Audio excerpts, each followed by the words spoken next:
In the midst of everyone creaming themselves over Total War Warhammer 40,000, one individual remains mysteriously dry and unmoist.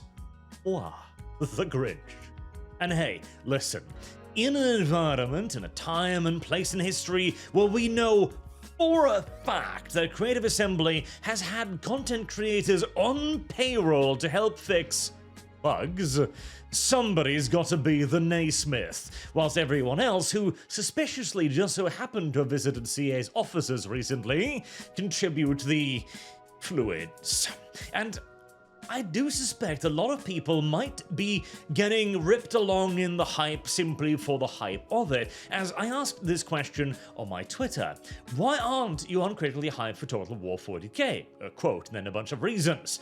This got like 500,000 views damn near, indicating that there's a lot of people who kind of don't necessarily understand why they're hyped, and when they see the critique often begin to think, that actually does make a point there. As number 1, console RTS. 2, made for mobile UI. 3, resourcing campaign, CA's DLC policy. Tiny maps, no fog of war. 12-unit army caps, strong black Cadian woman, etc. What exactly is there to be enthused about here? And I'm asking that question now also to you directly. Please do let me know in the comments down below, as I am genuinely curious. Besides the fact that it is a Total War game and 40k, what are you excited about? What are your hopes? Because to me, well, my opinion at this point is simply, if you are uncritically hyped for a Total War game, you have not been paying attention to Total War.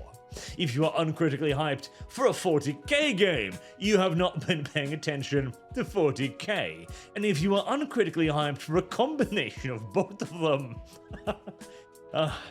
well, you're either receiving a paycheck from a certain British company, or you have really been living under a rock for some time now. So, let's go through some of this, shall we? Let's talk about it, because I think there's an interesting conversation to be had here around hype and excitement. And hey, if you just simply want to be excited for the hell of it, because you want to hold on to hope, don't let me stop you. Honestly, I wish I still could, because I've been a fan of Total War since, well, damn near as long as I've been alive, honestly. I started with Shogun 1, and I've bought basically, not even basically, literally, every single installment in the series since then. I've played them all. If I, again, am ringing the warning bells that something has gone terribly wrong, I'm not coming from a position of ignorance on this. I have significant veterancy in the field, and I wish I could be as uncritically hyped as so many people seem to be, but okay, a nice, balanced feedback, reasonable, but it's so early in development, at least from where I'm standing, it's pointless to even speculate, and fair enough. There is the possibility, of course, of things changing, as this is pre-alpha, although alpha has basically just become the new beta now, as an excuse for going, listen, it's not done, we're gonna change things. They never do, however. If ever do they change anything from the earlier screenshots and to what we actually end up getting. But he will concede the console point, and that is a very, very, very big point as well. So the console part of things.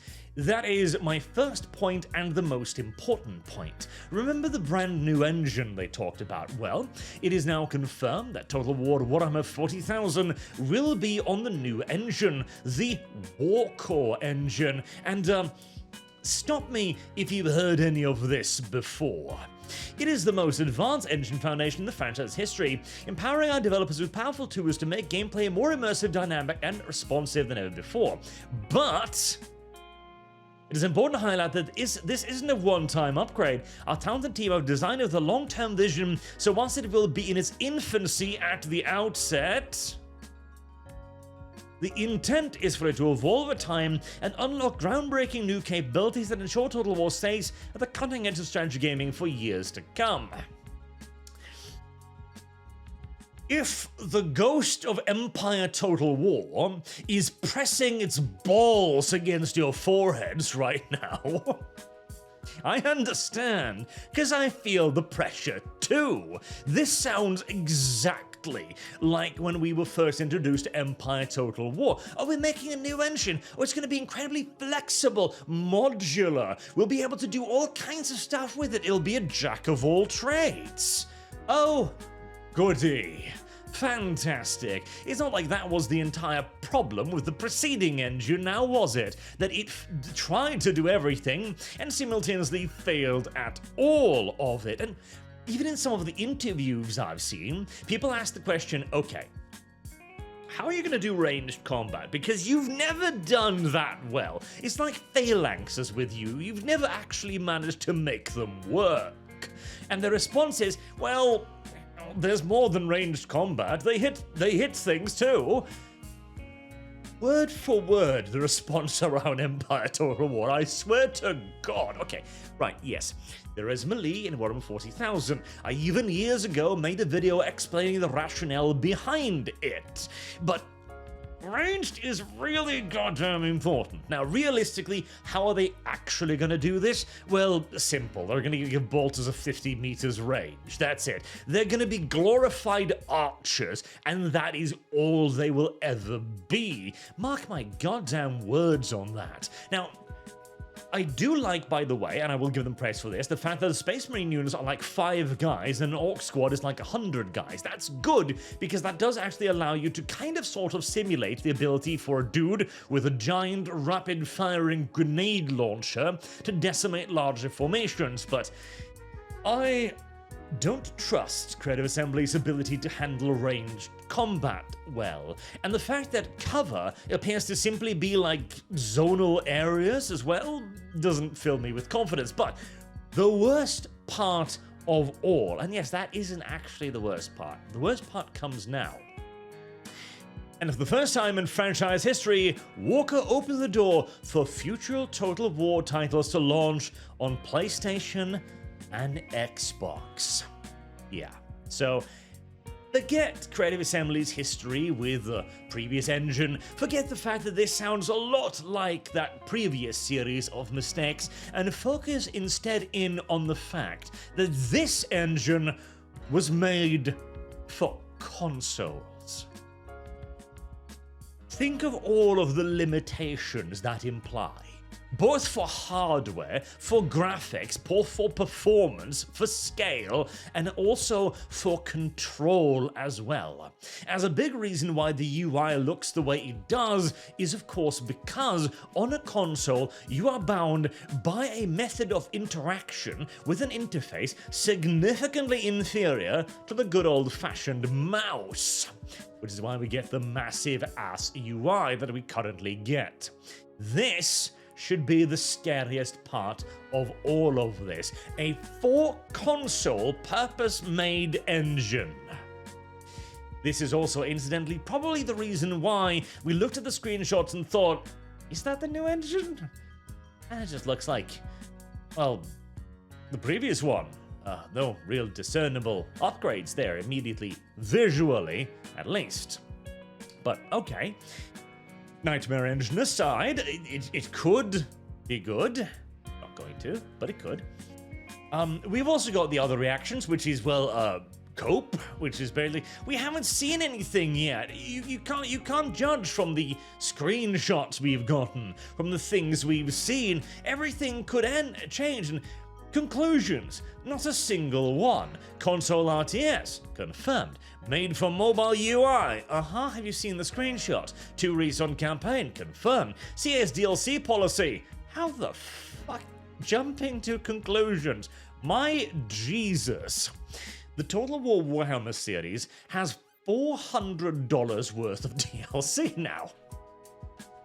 And that is in addition to 2 full-priced video games, of course, as well, which I do not believe are listed here. No, only Total War Warhammer 3 is listed here at $70. So slap on another $60 titles, and you've got the rough equivalent of $500+ in DLC.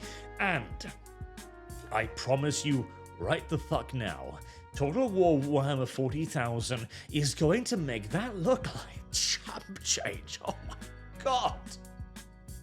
Not only will, of course, every single faction beyond the original 4 be $20 a pop DLC, but the number of characters they can introduce, the number of customization options and cosmetics they can introduce, the Death Corps of Krieg, $20, Elysian Dot Troopers, $20, Space Wolves, $20, Dark Angels, $20, etc, etc, etc. The amount of DLC abuse that is possible with a 40k title is beyond imagining, okay? I will not at all be surprised if this title at the end of it ends up costing literally thousands of dollars. And hey, again, I've said this before, but if it's actually a quality product, I don't even mind necessarily, depending upon the pricing. See, I would love to be able to make actual Blood Angels with all of their icons, their decals, all of their special colors, and all of their different chapters, obviously led by Gabriel Seth for the flesh... Oh, what? Yeah. My memory. But I want all of that. I want Dante, I want Honor Guards, I want the Death Company, I want it all, but it's got to be reasonably priced. I would prefer to pay $1 for a single piece of cosmetic, like a wolf helmet or something, or $1 for the chest piece of an Honor Guard, and mix and match them myself. That's probably not going to happen, but it sure would be swell if it did, and I will give them this. The armor painter does look solid, to the point, and uncritical praise here, but you can also change the skin color of the troops, which, again, I don't really have a problem with. There are absolutely different colored Space Marine chapters. What I do have a little bit of a problem with, and that has been a pinch controversial, is of course the splash art, with the brave black Cadian female officer leading from the front. One, she's about to be absolutely squelched by every one of the other 3 characters fighting there. She carries a fucking lasgun, for God's sake. She could not even tickle the orc's tongue with that weapon. And secondly, there's not a lot of black people on Cadia. It is an Arctic to temperate at most world. Unless they are constantly repopulating the black group for reasons unbeknownst, and they are constantly inbreeding specifically within their own circles, thereby beating out the natural proclivities of DNA to go, I probably shouldn't have as much melanin on the fucking Arctic planet. This makes no sense. But even worse so, Cadia doesn't really like mixed regiments. The Imperial Guard at large doesn't like mixed regiments. Imperial Guard regiments are separated based on gender, because the Adeptus Minitorum figured out very, very early that putting men and women together in a combat situation was a terrible fucking idea for countless reasons. Not only are you complicating the logistics of the entire fucking unit, you are also creating bonds and connections beyond the usual camaraderie, which, as we have seen in real-life studies, tends to endanger more people than it ever saves. We know this isn't a good idea, the Guard knows it isn't a good idea, and it was basically never done. Even Imperial Guard female regiments were rare as chicken's teeth, and were usually only created either during exceptional circumstances where the Imperial ties could not be met via the usual male recruits, or from specific worlds, and to be fair, Cadia is one of them that would absolutely recruit women, or at the very least train them to fight in the White Shields alongside everybody else, but again, not in a mixed regiment. In fact, mixed regiments are near universally created only when 2 understrength regiments are haphazardly slammed together by the Minitorum and tossed back into the field, hoping that they'll do something before being brutally slaughtered. And seeing as well, a surprising number of mixed regiments are now always front and center, of course, we come to the final point, which is obviously we know why this is happening. You can't gaslight any of us anymore into thinking that this was just a coinky dinky winky. Games Workshop themselves have stated that they know this isn't canon, they know this isn't law compliant, it's done for representation and diversity. Explicitly the political positions on it. As we now know, the guy who wrote the fucking post on this within GW was a rampant leftist. That was Tom Mendelstein, who still isn't fired, by the way. So, I don't like it. It stinks of politicization at a very early stage. As for the rest of it as well, we have also more cope like, hey, they could change all of this before it releases. They're not going to, but alright.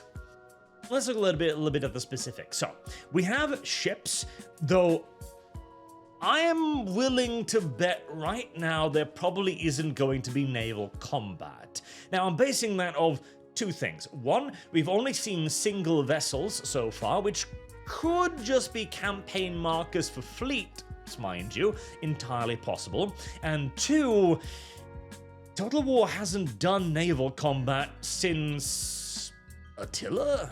Which was in and of itself just an expansion to Rome 2. Every game thereafter hasn't had naval combat, and Creative Assembly has a proven track record of removing mechanics that they find bothersome, that they can't balance properly. Agents?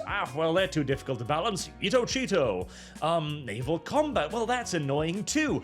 Get it out of there. Even in games like Total War 3 Kingdoms, where they could literally just have taken the naval combat from Shogun 2, Control-C, Control-V'd it, and you would have been done. So, I'd be surprised if we saw naval combat, especially also considering the significant asynchronous way that these forces fight, and how that would function on an actual naval level. We then have the planets themselves, which hopefully, and they have mentioned regions, so the planets will likely have multiple regions that can be fought over, rather than simply having one planet conquered in one battle. That would be rather silly. I wouldn't put it past Creative Assembly, but it would be rather silly. And then we have the two resources up in the corner, which is presumably just like requisition, and I don't know what this is, but it has a cap, which is slightly weird. We also have a plus sign here, so I'm presuming you've got like unit, perhaps research, some form of trade right there, like the transference of requisition or resources, and then you have the plus ship under the ship there, which might also again suggest some form of fleet actions. Again, we've got a single warship right there, and all of this is, of course, again, the pre-alpha build, but whenever do they commit to major changes from the thing they put out and show compared to the final product, especially Creative Assembly? Listen, CA is the same company that released a blatantly manufactured gameplay trailer for Rome Total War 2. Remember that one? The Battle for Carthage? And it was proven later that none of what we saw in there was actually possible in the engine at the time? Yeah, I'm not going to trust CA's ability to fix anything, frankly. And then we've got the battles themselves, where you have a fucking massive UI, like huge UI, with a tremendous amount of randomly wasted space as well. You've got the minimap with, again, no fog of war visible, as there's no way these units see these units. Maybe that one? Maybe that one, but definitely not this one, so Fog of War is already off the table. The units are clumped together as per usual in Total War, with all battles ending in one giant clusterfuck down the center.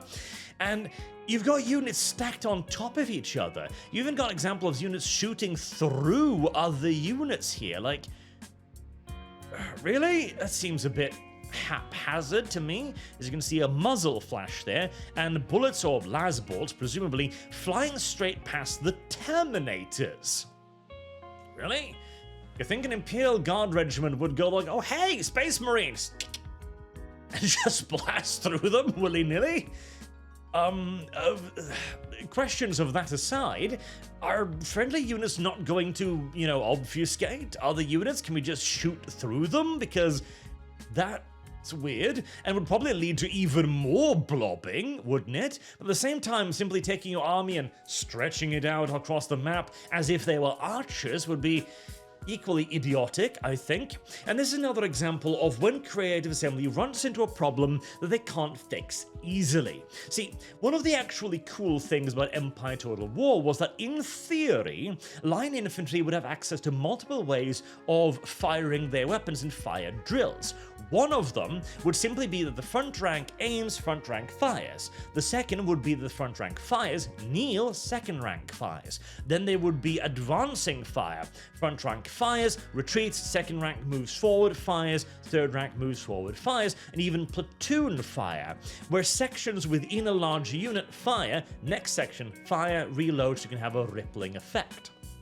Now, most of those didn't work, to the point where the elite infantry units were objectively worse than the basic infantry units because the elites fired rippling fire, but the engine wasn't able to fire, reload, and then continue to fire. Instead, you would shoot, reload, and when that unit was done reloading, if the whole unit wasn't done firing, it would just sit there and wait until all the other sections had fired, meaning that you would put out significantly less fire than an enemy unit who simply bully fired you. And how did Creative Assembly fix that in Napoleon Total War? By removing all of that and simply having the entire unit fire in a clump, with the units behind them just resting their musket rifles right next to the ear of the guy in front of them and pulling the trigger. Again, CA's laziness is legendary when it comes to these things, so it wouldn't surprise me if they simply go, lines of fire is really annoying, just have them blast through one another, it'll be way better. We also have then just the 12 units here. So you've got 12 units. Okay. Now you do have more than 12 units on the board, mind you, as you've got these darker blue units, which are presumably Astra Militarum, I'm guessing. Now there's also been the suggestion that there's only 12 units because all of them aren't selected, but that seems extraordinarily unlikely. First and foremost, the unit card to the bottom of the screen has always been a feature of Total War games. Secondly, why aren't they then glowing up, showing that they are selected in some way? This is in all due likelihood simply just the army at the time, and then you've got Astra Militarum allies instead fighting next to them. Especially as, again, you see, like, those aren't Space Marines. Unless there's something like Chapter Serfs, no, those are simply an allied Imperial Guard regiment. So, 12 units. Okay. The weird thing here is, if you take this 3 ranks and extend it forward, if you end up at 20, which is the usual army size limit for Total War, you end up with a blank slot at the bottom. Now, if you double it to 40, then you presumably kind of fill up the entire screen. So, ideally, hopeful speculation is that this is an indicator that we will finally have 40 unit stacks, which people have been begging for ages, although again, the map looks way too small for that. Also, you see this right here? You see this? This giant glowing beacon thing with a giant circle around it? Remember the capture points from Rome Total War 2 and how absolutely nobody liked those? Do you think Creative Assembly learned their lesson? I'd be fucking surprised. And also, okay, so someone speculated that this might be a city battle or something like that, because city battles have had capture points for quite some time, but that seems extremely unlikely. Why would a city battle have both the sides clashing in the middle of the map? Where are the defenses? Where are the walls? Are they simply going to ignore city battles entirely? In which case, this is just an open field battle, basically. And again, it proves the problem with having a random ass fucking capture point in the middle of the map. Okay, so the orcs take that, and the Space Marines just go like, oh god, Gilliman. Well, they took the chapter approved capture point. We've got to retreat, brothers. Why? it makes very little sense. Now, I am a fan of adding in things on the battlefield that might give you advantages on a much larger map, for example, like capturing a munitions depot or a village, or raiding something for money, like extra bonuses. But having a victory condition smack dab in the middle of the fucking map on a choke point bridge? No. That sounds boring as hell, and sounds like it would simply just recreate the ever-present Creative Assembly problem of the giant clusterfuck in the middle of the map. Don't like it. So, there might also be a balancing thing here, which could be interesting, right? Let's assume the Space Marines have a unit cap of 12, because if you look at the map and count the little dots, the Orcs seem to have more than 12 units, right? 1, 2, 3, 4, 5, 6, 7, 8, 9, 10, 11, 12, 13, and then you've got probably 14 or something coming in over there, right? So you've got a bunch of greenskins over there. Maybe, and that could be an interesting part of asymmetry. Space Marines only have 12 units, Orcs have 20. Okay, you know what, I could kind of see that. Am I in any way faithful in Creative Assembly doing that? No, I'm not. If they were going to do that, I mean, Total War Warhammer would have been the perfect example, but it would be nice, certainly. So, you then also see the map with, these look like Gretchens here. It's a bit difficult to tell, but perhaps Gretchen's getting gunned down on the bridge. And you do have the promise of unit customization options, by the way, which is rather nice. You can see a couple of things featured here. Destructible environments, where they've stated that the buildings can be destroyed, and once the buildings are destroyed, they will provide cover to occupying troops, as we see here. These units are presumably in cover, because there's like a slightly risen crater thing here. And of course, we've got the pre-prepared walls here, sold by Games Workshop, of course, as well. You've also got the orbital strike, which will basically be a thing like the cannon bombardment in Fall of the Samurai, I guess, which I didn't hate that. That was cool, but it could only be done in very specific places. Having something this powerful available just on the battlefield is... I'm a little bit of two minds on it, but I don't hate it either. And you also got the Stomper there, which is a nice big cool unit. Now, there was also the suggestion that you'd be able to customize units to a very significant degree. They brought up an example in an interview I saw where they had a unit of the, I think it was the flying heavy weapons dudes, where they mentioned that the sergeant had a bolt pistol and a sword. So perhaps you wanted to equip more people in the squad with a bolt pistol and a sword. Now, that is intriguing, depending upon how they do it. You could potentially then take tactical marines and make them into basically ground foot troops, assault marines. Or you could upgrade them with a jump pack and create assault marines in that way. So you could basically just take a space marine and make him the chassis for all future upgrades, and then create different types units of different types size depending upon their equipment, like the number of guns they have, the organization. Perhaps you could even customize unit sizes. There is a lot of potential there, but again, I don't really want to speculate too positively for Creative Assembly, because every time I've done so, they've disappointed me. And I feel as if a lot of the hype behind the game also is reliant on just that. Basically headcanon, going like, oh, they could do this, oh, they could do that, and yeah, they could, but have they, and will they? That depends. The only things we know for certain are, well, in many cases, what I've pointed out right here. You have a game coming out for console that is going to impose certain restrictions. Guaranteed. It's simply a problem of the medium itself. You have to produce icons in this way. You have to make a large UI. You have to make it like grid-based like this to accommodate controllers who simply, again, aren't as good as a good old-fashioned mouse as keyboard. Simple goddamn as. Again, mentioning also the hardware limitations, which is why, if you look at this game, it does not at all look particularly graphically impressive, does it? I mean, The ground textures are significantly meh. The models look a bit blurry, like they're low res, if you can see what I mean, like on the corpse in the background. The Space Marines too look a little bit like weirdly unfocused, not quite as crisp as they should be. And that might simply be the angle of the camera as well, but once more, speculate in CA's favor at your peril, sir. And also the shading. So obviously the lighting here is kind of wild, but you'll notice, like, you'd think like the guns would cast certain shadows, the flamethrower would cast certain shadows, the explosions would, and they kind of don't. And explosions too look very, very basic, don't they?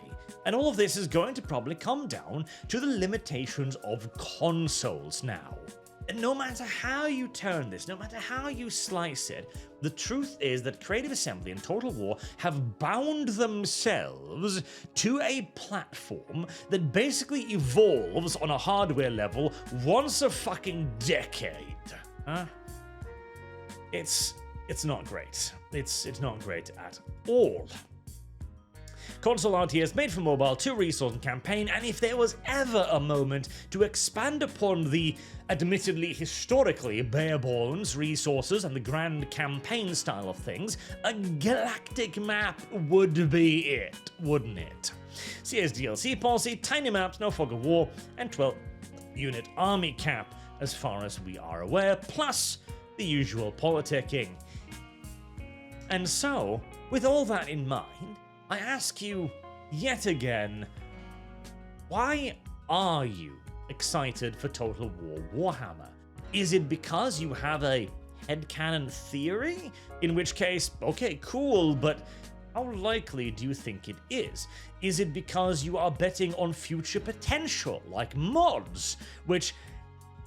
How friendly has Creative Assembly been to modders recently? Bearing in mind also that they took down the Lord of the Rings mod. They copyright claimed it or trademarked or whatever, where they took it down and they needed to rename it to bring it back up again. Remember also that Creative Assembly has a history of deleting mods now as well. And of course, remember the incredibly hostile modding environment that is inherent to a platform that dumps DLC like this on the table every few months. There's no guarantee even, and also the console ecosystem. I want to point out, there isn't even a guarantee that this new engine will be moddable. Remember, the first Total War engine could be modded in a fucking notepad. The next one was a nightmare to mod and was heavily restrictive, and modding tools was only released years after with like Rome 2 or Attila, I think. So again, the hope that there will be mods for this game at the moment, even that is merely speculation. You hope they'll add mods, you think they'll add mods, you probably think it would be absolutely retarded for them not to, and you'd be correct, but we don't know. They will add mods, and yet again, be optimistic with CA at your own peril. Or are you simply hyped because a YouTuber who has been paid, quite likely by CA, has told you to be excited? Or are you simply excited just because you want to have hope? In which case, you know what, that's the fairest reason of all. If you simply want to go, okay, I'm just going to hope the new Total War game is good, good on you, honestly. I wish I could do the same.